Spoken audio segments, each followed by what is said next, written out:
Allahumma yassir lana wa la tu'assir alaina fa inna hajatina fi hutan hadha kathiratan ya rabbal alamin. Allahumma yassir lana doa benar. Maka saya senang.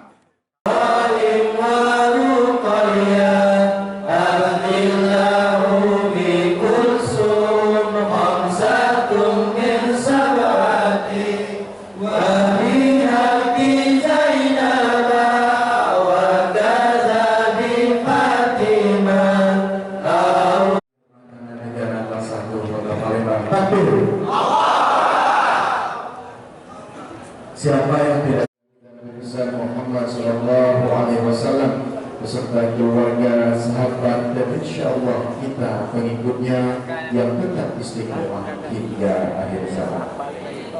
Yang ucapkan juga selamat datang di MSI yang sudah menyebarkan hadir. Selamat datang Ustaz di Rumah Tahanan Negara kelas 1 Kota Palembang terkhusus.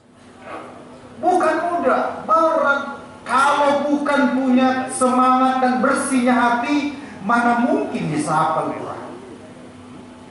Saya doakan yang belum tersentuh, yang belum mau menghafal, semoga setelah peringatan ini terbuka hatinya ingin menghafal Quran.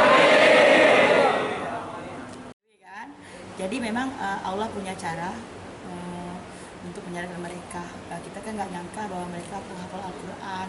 Itu kan bikin kita nangis juga Mbak sebenarnya. Jadi ternyata di sini dididik dengan benar. Ada Bapak tadi rumah tapisnya Pak ya, tapis ya Pak Andi sendiri, kepala masjid di sini.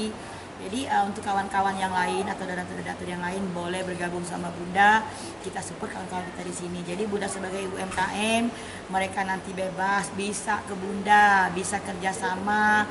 Ya misalkan mereka mau buka pekerjaan atau misalnya mau berjualan, itu bisa Bunda arahkan. Jadi mereka setelah keluar dari sini akan menjadi manusia yang bermanfaat, berguna, dan tidak perlu ditakutkan lagi. Pesannya Bun untuk orang luar mengenai rutan? Jangan takut, karena di sini juga ternyata mereka lebih indah, lebih sejuk. Jadi ayo ke sini berbondong-bondong, merapat sama Bunda, kita bantu yang di sini. Tidak semua orang itu berpikir positif.